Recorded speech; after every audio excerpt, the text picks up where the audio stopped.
सूरा सो पहचानिया जो लरै दीन के हित। पुरजा पुरजा कट मरै कबहू न छाड़ै खेत।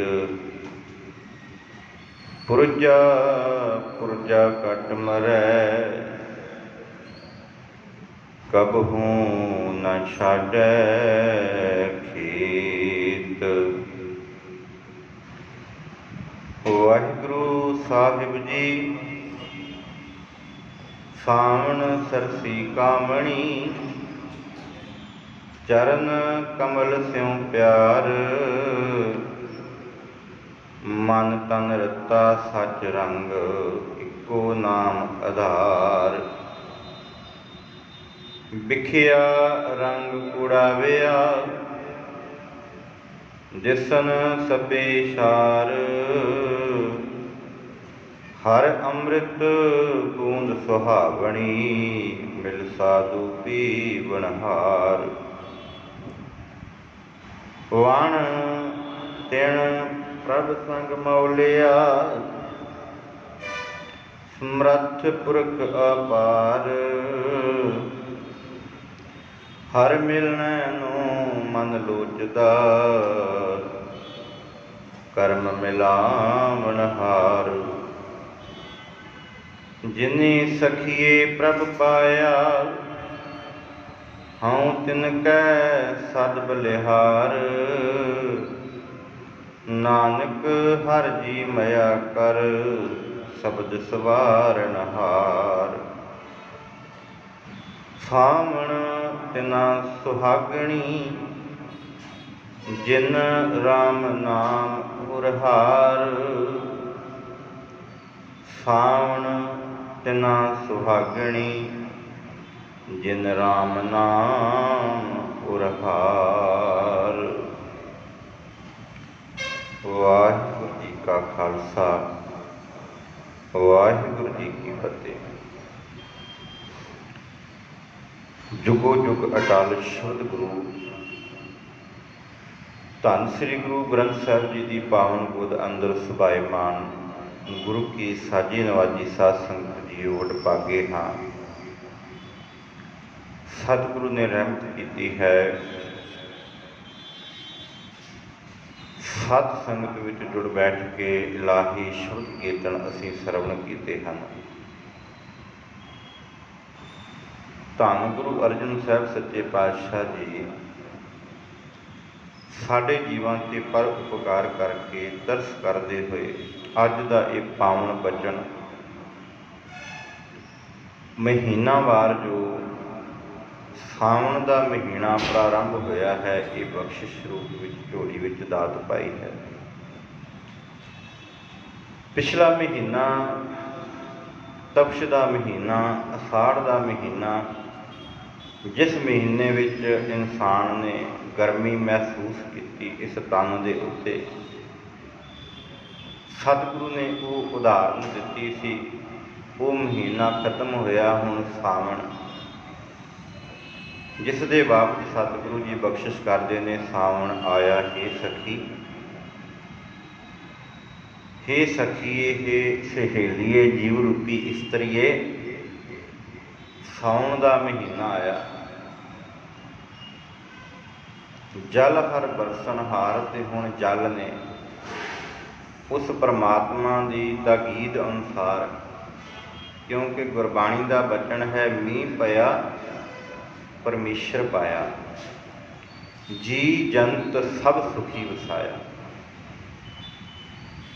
उस परमात्मा के हुक्म अनुसार ये साउन के महीने विच बरसात होती है तो सतगुरु जी ये बख्शिश करते हैं कि भाई पिछला महीना तो तपस का कढ़िया आ महीना साउन का आरंभ होया ते आवाज़ मारी जीव रूपी इस्त्री नूं हे कामणी हे जिंदे सावन ये साउन का महीना आ गया। ਹੁਣ ਇਸ ਮਹੀਨੇ ਦੇ ਅੰਦਰ ਸਤਿਗੁਰੂ ਜੀ ਕੀ ਬਖਸ਼ਿਸ਼ ਕਰਦੇ ਨੇ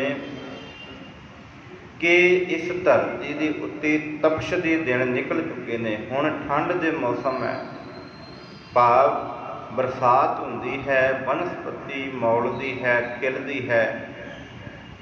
ਇਸੇ ਤਰ੍ਹਾਂ ਤੇਰੇ ਮਨ ਉੱਤੇ ਜਿਹੜੇ ਨਾਮ ਦੇ ਅੰਮ੍ਰਿਤਮਈ ਬੂੰਦਾਂ ਜਦੋਂ ਪੈਂਦੀਆਂ ਨੇ, ਤੇਰਾ ਮਨ ਖਿੜਦਾ ਹੈ।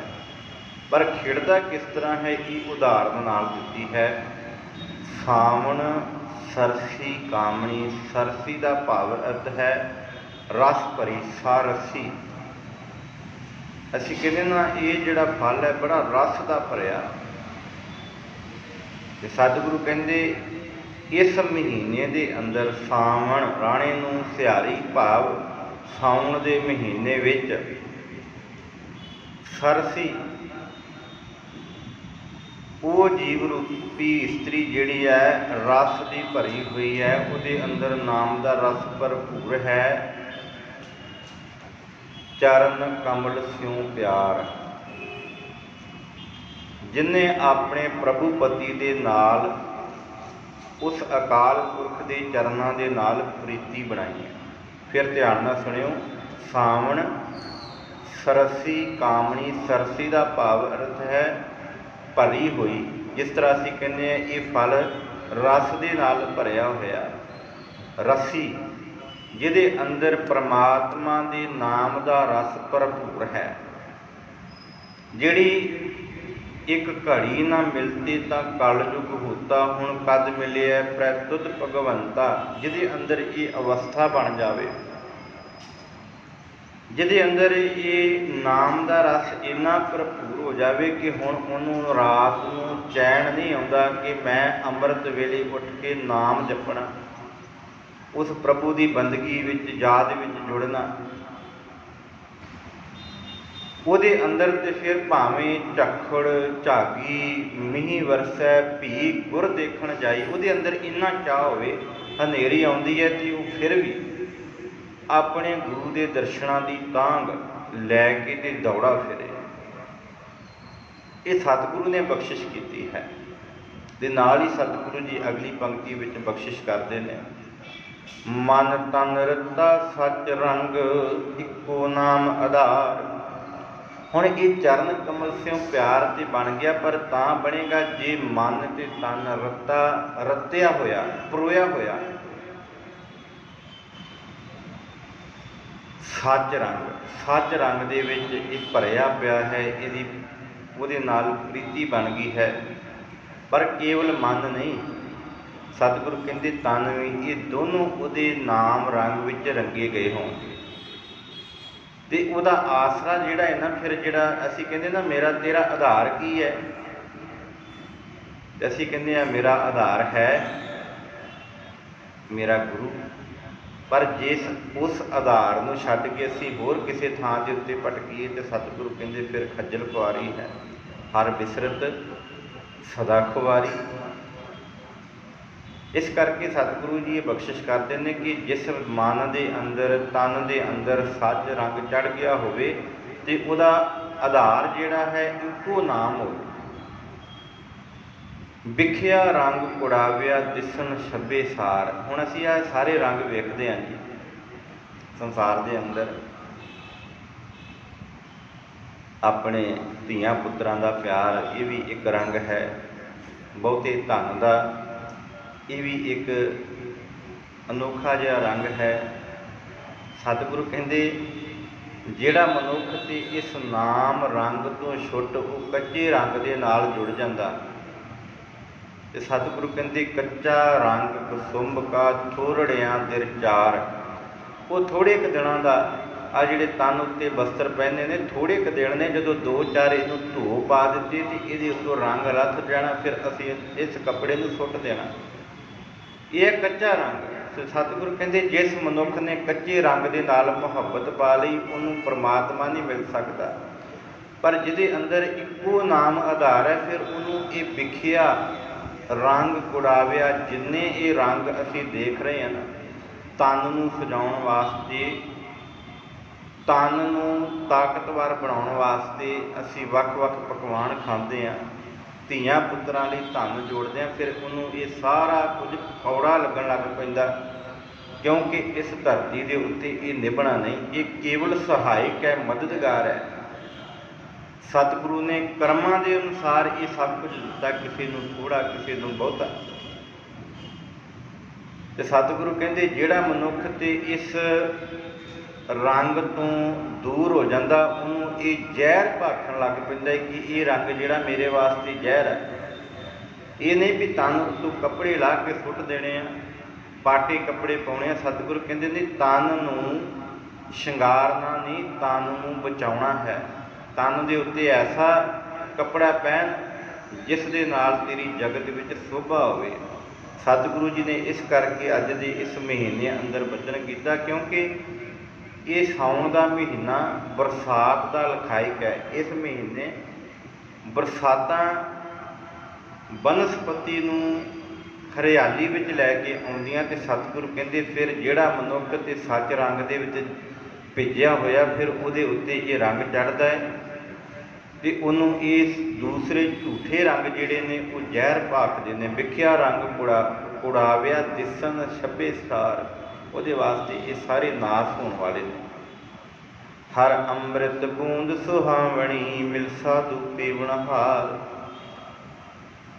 ਅੰਮ੍ਰਿਤ ਪ੍ਰਮਾਤਮਾ ਦੇ ਨਾਮ ਦੀ ਅੰਮ੍ਰਿਤਮਈ ਜਿਹੜੀ ਬੂੰਦ ਹੈ, ਇਹ ਬਹੁਤੀ ਸੁਹਾਵਣੀ ਹੈ। ਜਿਹਦੇ ਉੱਤੇ ਇਹ ਚੜ੍ਹ ਜਾਂਦੀ ਹੈ, ਫਿਰ ਉਹ ਇਸ ਧਰਤੀ ਦੇ ਉੱਤੇ ਉਹਦਾ ਆਨੰਦ ਮਾਣਦਾ।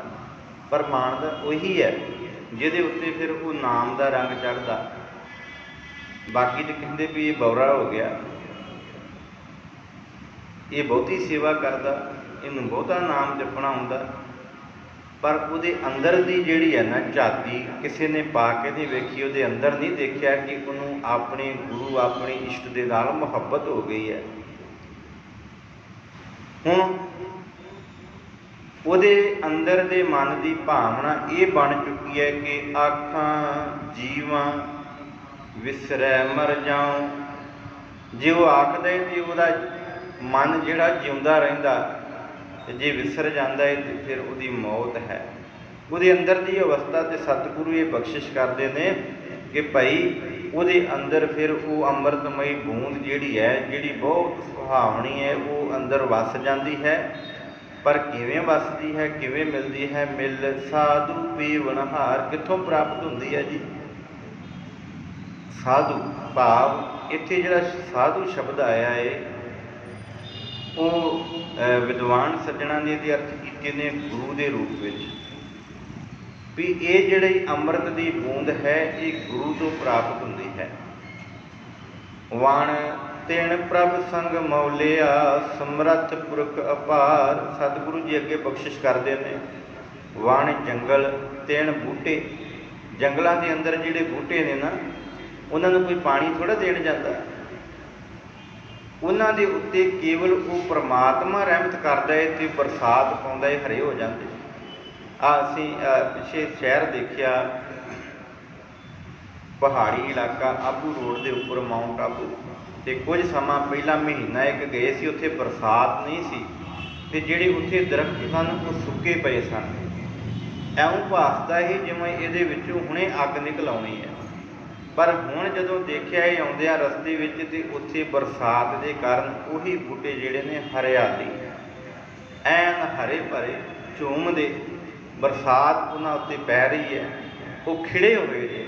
ਭਾਵ ਕਹਿਣ ਤੋਂ ਕਿ ਉਸ ਕਾਦਰ ਨੇ ਆਪਣੀ ਕੁਦਰਤ ਦੇ ਉੱਤੇ ਉਹਨੂੰ ਬਚਾਉਣ ਲਈ ਬਰਸਾਤ ਪਾਈ। ਕੋਈ ਪਾਣੀ ਥੋੜ੍ਹਾ ਪਾਉਣ ਗਿਆ, ਤੇ ਨਾ ਅਸੀਂ ਇੰਨਾ ਪਾਣੀ ਦੇ ਸਕਦੇ ਹਾਂ। ਇਹ ਰਹਿਮਤ ਤੇ ਸਤਿਗੁਰੂ ਕਰਦਾ। ਜੇ ਮੈਂ ਕਹਾਂ ਵੀ ਮੈਂ ਕਥਾ ਕੀਤੀ ਹੈ ਤੇ ਤੁਹਾਡੇ ਅੰਦਰ ਪਰਮਾਤਮਾ ਦਾ ਨਾਮ ਵਸ ਜਾਵੇ, ਨਹੀਂ।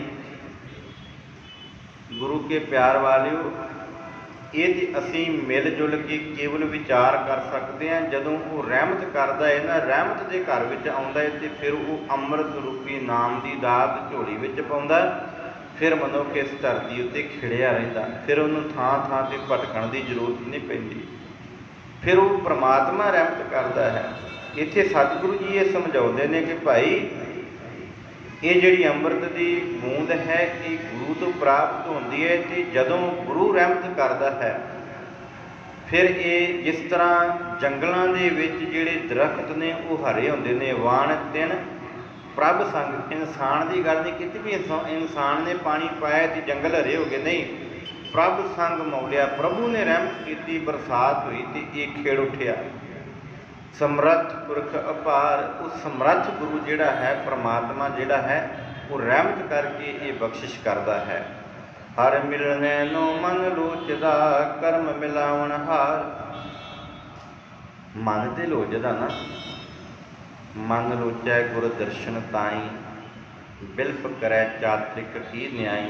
ਛੋਟੇ ਛੋਟੇ ਹੁੰਦੇ ਸੀ ਨਾ, ਮਾਂ ਨੇ ਘਰ ਦੇ ਵਿੱਚ ਇਹ ਸ਼ਬਦ ਯਾਦ ਕਰਾਉਣਾ, ਤੇ ਇਹ ਸੁੰਦਰ ਗੁਟਕੇ ਦੇ ਵਿੱਚ ਸ਼ਬਦ ਹਜ਼ਾਰੇ ਰੂਪ ਵਿੱਚ ਬਾਣੀ ਆਉਂਦੀ ਹੈ। ਭਾਵ ਵੱਖ ਵੱਖ ਜਿਹੜੇ ਨੇ ਨਾ ਸ਼ਬਦ, ਉਹਨਾਂ ਨੂੰ ਇਕੱਤਰ ਕਰਕੇ ਇੱਕ ਬਾਣੀ ਦਾ ਰੂਪ ਦਿੱਤਾ।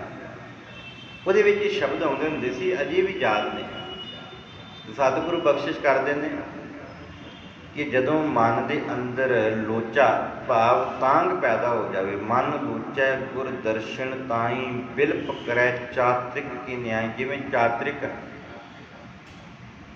ਉਹਨੂੰ ਪਿਆਸ ਲੱਗਦੀ ਹੈ ਤੇ ਉਹ ਤਾਂਘ ਕਰਦਾ ਬਰਸਾਤ, ਇਸੇ ਤਰ੍ਹਾਂ ਇਹ ਮਨ ਫਿਰ ਭਟਕਦਾ ਦੌੜਦਾ ਫਿਰਦਾ ਹੈ। ਸਤਿਗੁਰੂ ਰਹਿਮਤ ਕਰ, ਮੇਰੇ ਮਨ ਦੇ ਅੰਦਰ ਵੀ ਉਦਾਤ ਪੈ ਜਾਵੇ, ਮੇਰੀ ਭਟਕਣਾ ਖਤਮ ਹੋ ਜਾਵੇ।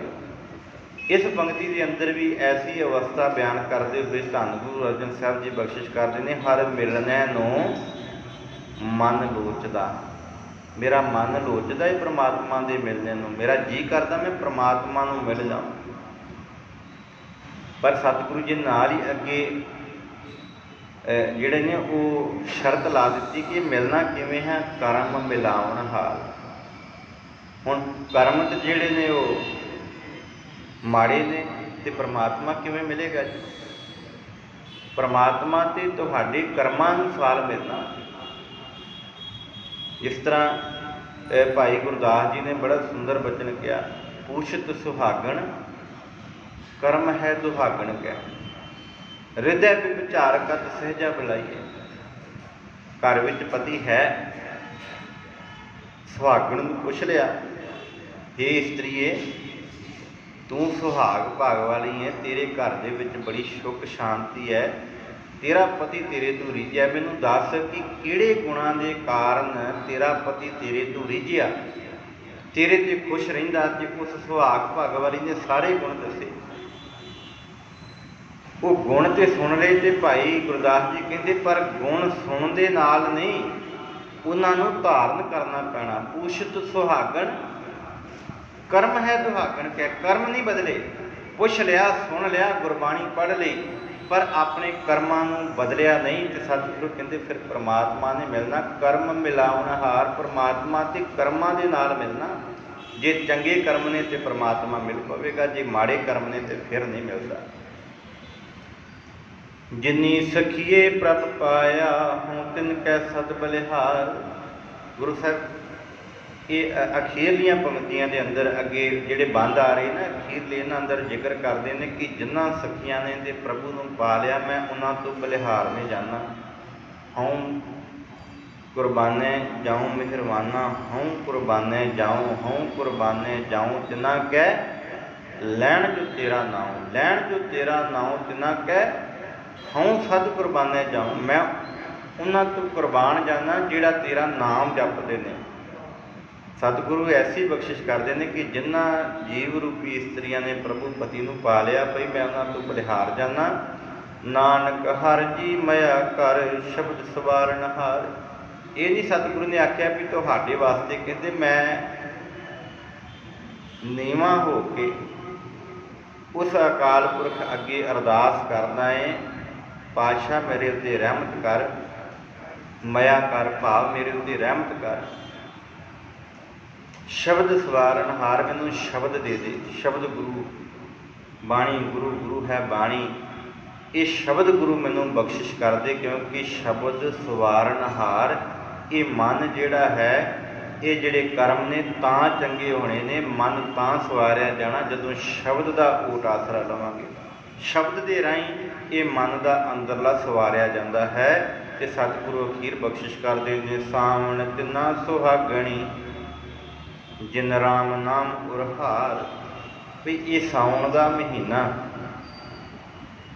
ਉਹਨਾਂ ਜੀਵ ਰੂਪੀ ਇਸਤਰੀਆਂ ਲਈ ਸੁਹਾਗਣਾ ਵਾਲਾ ਹੈ ਜਿਨ੍ਹਾਂ ਦੇ ਹਿਰਦੇ ਅੰਦਰ ਪ੍ਰਮਾਤਮਾ ਦਾ ਨਾਮ ਵਸ ਗਿਆ। ਮੈਂ ਜ਼ਿਕਰ ਕੀਤਾ ਨਾ, ਭਾਈ ਗੁਰਦਾਸ ਜੀ ਨੇ ਇਹ ਵਚਨ ਕੀਤਾ ਵੀ ਪੁੱਛਤ ਸੁਹਾਗਣ ਕਰਮ ਹੈ ਦੁਹਾਗਣ ਕੈ। ਜਿਨ੍ਹਾਂ ਨੇ ਹੁਣ ਸੁਹਾਗਣਾਂ ਨੂੰ ਪੁੱਛ ਲਿਆ ਤੇ ਉਹ ਆਪਣੇ ਪ੍ਰਭੂ ਪਤੀ ਦੇ ਲਈ ਉਹੀ ਸੇਵਾ ਕਰਦੀਆਂ ਨੇ ਜੋ ਉਹਦੇ ਪਤੀ ਨੂੰ ਭਾਉਂਦਾ। ਪਤੀ ਕਹਿੰਦਾ ਮੈਨੂੰ ਗਰਮ ਖਾਣਾ ਚਾਹੀਦਾ ਤੇ ਉਹ ਗਰਮ ਖਾਣਾ ਪਕਾ ਕੇ ਦਿੰਦੀ ਹੈ। ਪਤੀ ਕਹਿੰਦਾ ਮੈਨੂੰ ਚੰਗੇ ਵਸਤਰ ਚਾਹੀਦੇ ਨੇ, ਉਹ ਉਸੇ ਤਰੀਕੇ ਦੇ ਨਾਲ ਕਰਮ ਕਰਦੀ ਹੈ। ਸੰਸਾਰ ਵਿੱਚ ਜਿਹੜੀ ਇਸਤਰੀ ਹੈ ਤੇ ਪਤੀ ਰੀਝ ਜਾਂਦਾ। ਇਸੇ ਤਰ੍ਹਾਂ ਜਿਵੇਂ ਪ੍ਰਭੂ ਨੂੰ ਧੰਨ ਗੁਰੂ ਨਾਨਕ ਸਾਹਿਬ ਸੱਚੇ ਪਾਤਸ਼ਾਹ ਜੀ ਨੇ ਇਹੀ ਬਖਸ਼ਿਸ਼ ਸਾਡੀ ਝੋਲੀ ਵਿੱਚ ਪਾਈ ਨਾ ਕਿ ਭਲਿਓ ਜੋ ਪ੍ਰਮਾਤਮਾ ਨੂੰ ਭਾਉਂਦਾ ਹੈ ਨਾ ਉਹੀ ਕੁਝ ਕਰੋ, ਕਿਉਂਕਿ ਉਹਦੇ ਹੁਕਮ ਵਿੱਚ ਇਹ ਸਾਰਾ ਜਗਤ ਬੱਝਿਆ ਹੋਇਆ। ਤੇ ਜੇ ਉਹਦੇ ਹੁਕਮ ਰਜਾਈ ਚੱਲਣਾ, ਜੇ ਉਹਦੇ ਹੁਕਮ ਤੇ ਰਜਾ ਵਿੱਚ ਚੱਲਾਂਗੇ ਤੇ ਪਰਮਾਤਮਾ ਖੁਸ਼ ਹੈ।